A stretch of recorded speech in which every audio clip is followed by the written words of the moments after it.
Bonjour à tous, nous sommes toujours Méline et Théo et voici une nouvelle émission d'Historia dans laquelle nous décortiquerons l'histoire, ses secrets et ses acteurs. Gandhi disait en opposant la haine à la haine, on ne fait que la répandre, en surface comme en profondeur. Et aujourd'hui dans cet épisode, nous parlerons de Gandhi et des marches du sel. Bonjour Méline. Bonjour à tous, bonjour Théo. Gandhi est né le 2 octobre 1869 à Porpandar, en Inde, et est mort assassiné le 30 janvier 1948 à Delhi, toujours en Inde.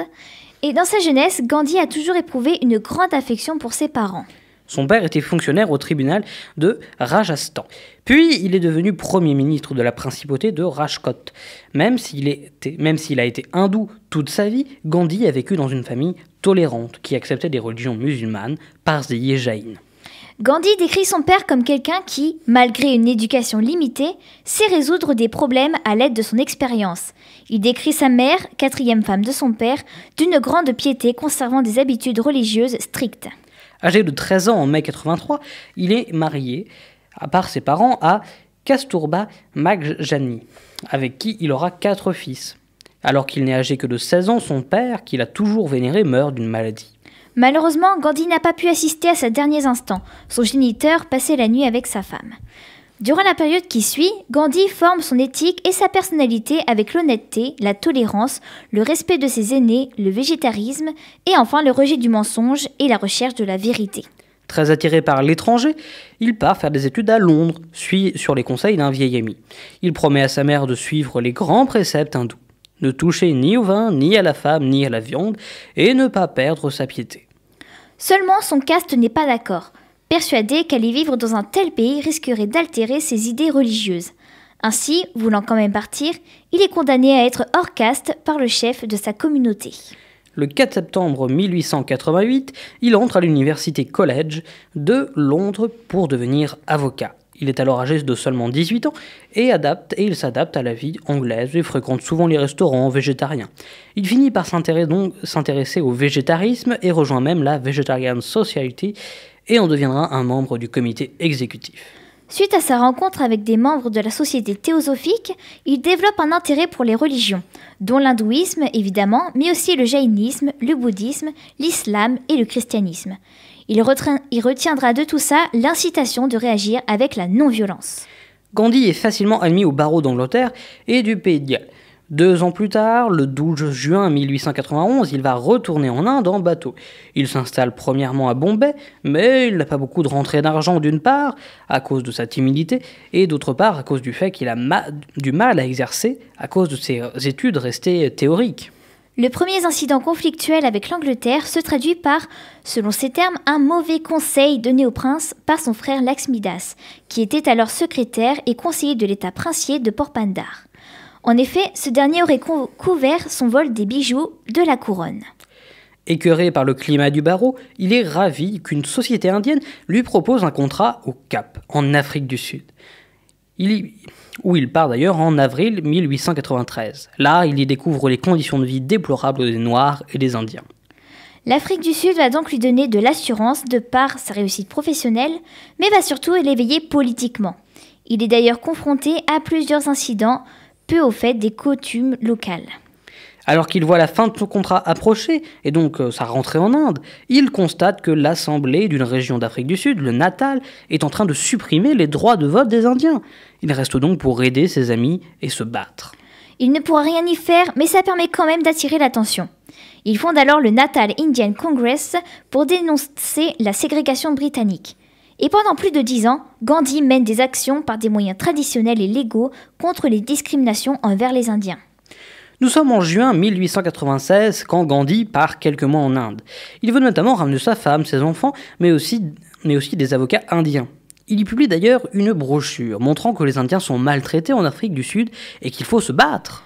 Mais forcément, à l'heure où les agences de presse se développent, l'information parvient vite en Afrique, ce qui n'est pas pour leur plaire. À l'époque, pas mal de bateaux qui font les traversées sont indiens. Alors quand Gandhi revient avec 2 bateaux contenant presque 800 personnes en décembre 1896... il est pris comme l'organisateur de l'invasion indienne.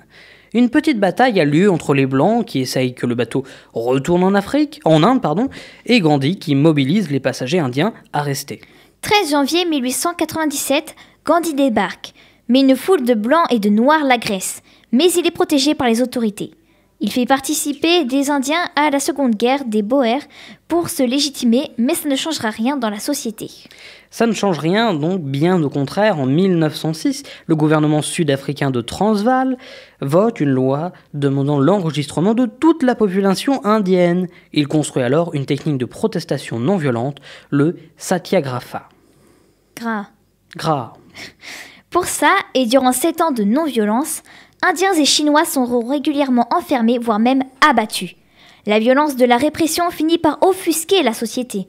Gandhi négocie alors l'autorisation des mariages non chrétiens et l'abolition d'une taxe représentant 6 mois de salaire pour devenir un travailleur libre.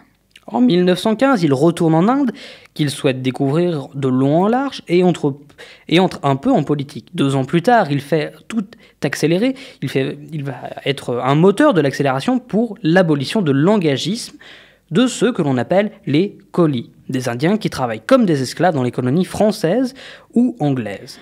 En 1918, il remet en pratique sa technique du satyagraha, aidé des rebelles dans les régions de Kedah et de Champaran. L'enjeu pour ces dizaines de milliers de fermiers qui font de la résistance civique est de pouvoir cultiver de la nourriture pour eux plutôt que des produits d'exportation. Gandhi est alors arrêté pour trouble à l'ordre public, mais vite libéré avec le soutien et l'aide de plusieurs commissariats, palais de justice et des centaines de milliers de personnes manifestant autour de la prison. Après, il repart en lutte contre les grands propriétaires et on commence à le surnommer le Mahatma, qui signifie la grande âme, titre qu'il refusera tout au long de sa vie. Durant 10 ans encore, il se battra pacifiquement pour l'indépendance de l'Inde.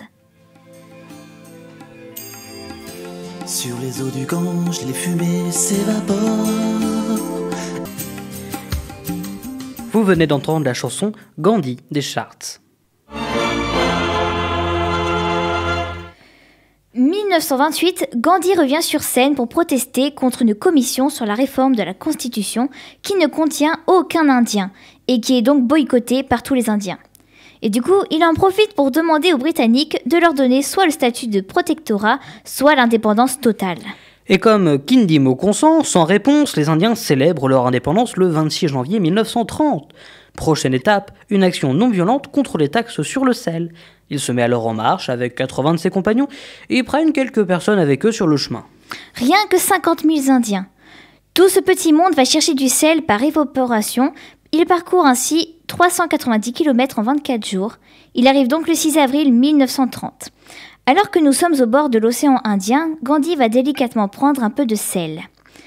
Bien que ce geste semble dérisoire, il est hautement symbolique car interdit et encourage ainsi la fin du monopole étatique du Royaume-Uni sur la distribution du sel qui lui permettait d'imposer des taxes. Tous les participants à la marche recueillent alors du sel et ça se répand alors dans tout le pays. Et cela devant les Britanniques qui ne manquent pas de jeter 60 000 d'entre eux en prison.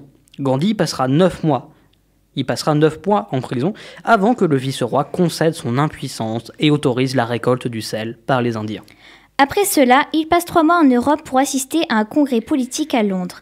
Il en revient très déçu. Entre-temps, le vice-roi a changé et ce n'est pas pour arranger les choses. Celui-ci lance une nouvelle campagne de répression et essaye de discriminer la minorité des intouchables. Le jeûne de 6 jours qu'effectue Gandhi pousse les autorités à revoir leur projet. Il renouvelle l'expérience le 8 mai 1933 en prolongeant son jeûne à 21 jours. Rien que ça. Et pendant l'été suivant, il subit 3 tentatives d'assassinat.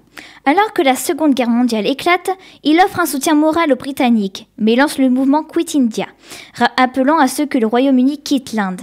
Il est assez vivement critiqué pour cela, car beaucoup trouvent immoral de remettre cette demande au bout du jour en pleine guerre totale. Gandhi, comme les dirigeants du Parti du Congrès, sont arrêtés par les Britanniques en août 1942, déclenchant une vague de violence. Il n'est relâché que le 6 mai 1944 pour se faire opérer car ayant une santé vacillante et après avoir perdu sa femme et un proche conseiller. À la fin de la guerre, les Britanniques promettent une passation de pouvoir. La lutte cesse du côté du Congrès et 100 000 prisonniers sont relâchés. À partir de là, renaissent des tensions entre les hindous et les musulmans. Gandhi est fermement opposé à la division de l'Inde en 2 pays, mais doit s'y résoudre pour éviter une guerre civile. Il ne participe donc à aucune célébration le jour de l'indépendance. Il ne s'en remet pas et essaye de faire tampon. Il en vient, dans une allocution, à dire que les politiques sont tellement corrompus que la population préfère les Britanniques. Nous sommes en janvier 48, alors que Gandhi a 78 ans, quand il lance son dernier jeûne contre les violences communautaires. Le problème, c'est que ce jeûne est perçu comme un soutien aux musulmans en pleine guerre. Alors, un des leaders, Narayan Apte, décide de commanditer un attentat contre le Mahatma. Le 20 janvier a lieu une première tentative qui échoue. Mais il est abattu 10 jours plus tard dans son jardin.